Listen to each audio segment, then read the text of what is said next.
ನಮಸ್ಕಾರ ಸ್ನೇಹಿತರೆ. Big boss ಕನ್ನಡದ ಅತ್ಯಂತ ಬೋಲ್ಡ್ ಮತ್ತು ಡೇರಿಂಗ್ ಸ್ಪರ್ಧಿ ಅಂದರೆ ಅದು ಭೂಮಿ ಶೆಟ್ಟಿ. ಈ ಕರಾವಳಿ ಬೆಳೆಗೆ ಸದ್ಯಕ್ಕೆ ಸೋಷಿಯಲ್ ಮೀಡಿಯಾದಲ್ಲಿ ದೊಡ್ಡ ಸಂಚಲನ ಮೂಡಿಸ್ತಿದ್ದಾರೆ. ಒಂದು ಕಡೆ ಇವರ ಮದುವೆಯ ಸುದ್ದಿ ಓಡಾಡ್ತಿದ್ರೆ, ಇನ್ನೊಂದು ಕಡೆ ಇವರು ಮಾಡಿರುವ ಸಾಧನೆ ನೋಡಿ ಇಡೀ ಸ್ಯಾಂಡಲ್ವುಡ್ ಹೆಮ್ಮೆ ಪಡ್ತಿದೆ. ಹಾಗಿದ್ರೆ ಭೂಮಿ ಶೆಟ್ಟಿ ಮದುವೆ ಆಗ್ತಿರೋದು ನಿಜಾನ? ಸದ್ಯಕ್ಕೆ ಇವರು ಎಲ್ಲಿ ಕಾಣೆಯಾಗಿದ್ದಾರೆ? ಇದರ ಕಂಪ್ಲೀಟ್ ಮಾಹಿತಿ ಇಲ್ಲಿದೆ ನೋಡಿ. ಭೂಮಿ ಶೆಟ್ಟಿ ಹುಟ್ಟಿ ಬೆಳೆದಿದ್ದು ಕುಂದಾಪುರದ ಕೇದೂರಿನಲ್ಲಿ. ಬಾಲ್ಯದಿಂದಲೂ ಅಪ್ಪಟ ಹಳ್ಳಿ ಹುಡುಗಿಯಾಗಿ ಬೆಳೆದ ಭೂಮಿ ಶೆಟ್ಟಿ ಅವರಿಗೆ ನಟನೆಯ ಬಗ್ಗೆ ಮೊದಲೇ ಆಸಕ್ತಿ ಇತ್ತು. ಓದಿನ ನಂತರ ನಟನೆಗಾಗಿ ಇವರು ಬೆಂಗಳೂರಿಗೆ ಬಂದಾಗ ಆರಂಭದಲ್ಲಿ ಅಷ್ಟು ಸುಲಭವಾಗಿರಲಿಲ್ಲ. ರಂಗಭೂಮಿಯಲ್ಲಿ ಕೆಲಸ ಮಾಡ್ತಾ ಕಲೆ ಅಂದರೆ ಏನು ಅಂತ ಕಲಿತ ಭೂಮಿ ನಂತರ ಸಣ್ಣ ಪರದೆಯ ಮೂಲಕ ಕನ್ನಡಿಗರ ಮುಂದೆ ಬಂದರು. ನಿಮಗೆಲ್ಲ ಗೊತ್ತಿರೋ ಹಾಗೆ ಕಿನ್ನರಿ ಧಾರಾವಾಹಿಯ ಮಣಿ ಪಾತ್ರ ಇವರಿಗೆ ದೊಡ್ಡ ಹೆಸರು ತಂದುಕೊಡ್ತು. ಆನಂತರ ತೆಲುಗಿನ ನೇನೆ ಪೆಲ್ಲಾಡ್ತಾ ಸೀರಿಯಲ್ ಮೂಲಕ ಅಲ್ಲಿಯೂ ಫೇಮಸ್ ಆದರು. ಬರೀ ಸೀರಿಯಲ್ ಅಷ್ಟೇ ಅಲ್ಲ, bike riding, rough and tough life style ಇವರ ವಿಶೇಷತೆ. ಇದೇ ಕಾರಣಕ್ಕೆ ಇವರಿಗೆ ಬಿಗ್ ಬಾಸ್ ಮನೆಯಿಂದ ಕರೆ ಬಂತು. ಬಿಗ್ ಬಾಸ್ ಕನ್ನಡ ಸೀಸನ್ 7ರಲ್ಲಿ ಭೂಮಿ Shetty one of the strong contestant ಆಗಿದ್ರು.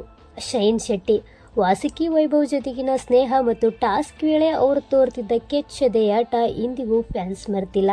ಟಾಪ್ 5 ಹಂತದವರೆಗೆ ಹೋಗಿ ಬಂದ ಭೂಮಿ ಅವರಿಗೆ ಬಿಗ್ ಬಾಸ್ ನಂತರ ಅವಕಾಶಗಳ ಮಹಾಪೂರವೇ ಹರಿದು ಬಂತು.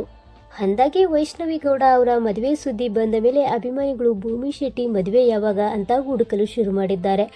ಸೋಷಿಯಲ್ ಮೀಡಿಯಾದಲ್ಲಿ ಇತ್ತೀಚೆಗೆ ಇವರ ಕೆಲವೊಂದು ಫೋಟೋಗಳನ್ನು ನೋಡಿ ಭೂಮಿ ಶೆಟ್ಟಿ ಸದ್ದಿಲ್ಲದೆ ಮದುವೆ ಆಗ್ತಿದ್ದಾರಾ ಅಥವಾ ರಿಲೇಶನ್ಶಿಪ್ನಲ್ಲಿದ್ದಾರಾ ಅನ್ನೋ ಚರ್ಚೆ ನಡೆಯುತ್ತಿದೆ. ಈ ಹಿಂದೆ ಬಿಗ್ ಬಾಸ್ ಮನೆಯಲ್ಲಿದ್ದಾಗ ವಾಸುಕಿ ವೈಭವ್ ಜೊತೆ ಇವರ ಹೆಸರು ಕೇಳಿ ಬಂದಿತ್ತು. ಆದರೆ ಭೂಮಿ ಶೆಟ್ಟಿ ಅವರು ಈ ಎಲ್ಲದಕ್ಕೂ ಫುಲ್ ಸ್ಟಾಪ್ ಇಟ್ಟಿದ್ದಾರೆ. ಸದ್ಯಕ್ಕೆ ಅವರು ಯಾವುದೇ ರಿಲೇಶನ್ಶಿಪ್ನಲ್ಲಿ ಇಲ್ಲ ಮತ್ತು ಮದುವೆಗಿಂತ ಹೆಚ್ಚಾಗಿ ತಮ್ಮ ಕೆರಿಯರ್ ಕಡೆ ಗಮನ ಹರಿಸ್ತಿದ್ದಾರೆ ಅನ್ನೋದೇ ಅಸಲಿ ಸತ್ಯ. ಹಾಗಿದ್ರೆ ಭೂಮಿ ಶೆಟ್ಟಿ ಎಲ್ಲಿ ಬ್ಯುಸಿಯಾಗಿದ್ದಾರೆ ಅಂದರೆ ಅದಕ್ಕುತ್ತರ ಈ ಮಹಾಕಾಳಿ ಸಿನಿಮಾ.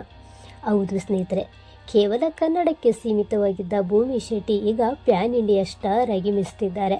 ಪ್ರಶಾಂತ್ ವರ್ಮಾ ಅವರ ಈ ಸಿನಿಮಾದಲ್ಲಿ ಲೀಡ್ ರೋಲ್ನಲ್ಲಿ ನಟಿಸುತ್ತಿದ್ದು, ಬಾಲಿವುಡ್ನ ಖ್ಯಾತ ನಟ ಅಕ್ಷಯ್ ಖನ್ನಾ ಜೊತೆ ಸ್ಕ್ರೀನ್ ಶೇರ್ ಮಾಡ್ತಿದ್ದಾರೆ. ಬಿಗ್ ಬಾಸ್ನಿಂದ ಬಂದ ಮೇಲೆ ಸಣ್ಣ ಪುಟ್ಟ ಪಾತ್ರ ಮಾಡ್ತಿದ್ದ ಈ ಹುಡುಗಿ ಇಂದು ಇಡೀ ಭಾರತವೇ ತಿರುಗಿ ನೋಡುವಂತಹ ಪಾತ್ರ ಮಾಡ್ತಿರೋದು ನಿಜಕ್ಕೂ ಕನ್ನಡಿಗರಿಗೆ ಹೆಮ್ಮೆಯ ವಿಷಯ. ನೋಡಿದ್ರಲ್ಲ ಸ್ನೇಹಿತರೆ, ಭೂಮಿ ಶೆಟ್ಟಿ ಅವರ ಮದುವೆ ಸುದ್ದಿಗಿಂತ ಅವರ ಸಾಧನೆ ಸುದ್ದಿ ದೊಡ್ಡದಾಗಿದೆ. ಗಾಸಿಪ್ಗಳಿಗೆ ಕಿವಿ ಕೊಡದೆ ತನ್ನ ಕನಸಿನ ಬೆನ್ನತ್ತಿರೋ ಭೂಮಿ ಅವರಿಗೆ ಒಂದು ಆಲ್ ದಿ ಬೆಸ್ಟ್ ಹೇಳೋಣ. ನಿಮಗೆ ಭೂಮಿ ಶೆಟ್ಟಿ ಅವರ ಯಾವ ಗುಣ ಇಷ್ಟ? ಕಮೆಂಟ್ ಮಾಡಿ ತಿಳಿಸಿ. ಈ ವಿಡಿಯೋ ಇಷ್ಟ ಆದರೆ ಲೈಕ್ ಮಾಡಿ ಮತ್ತು ನಮ್ಮ ಚಾನಲ್ಗೆ ಸಬ್ಸ್ಕ್ರೈಬ್ ಆಗೋದನ್ನು ಮರಿಬೇಡಿ. ಧನ್ಯವಾದಗಳು.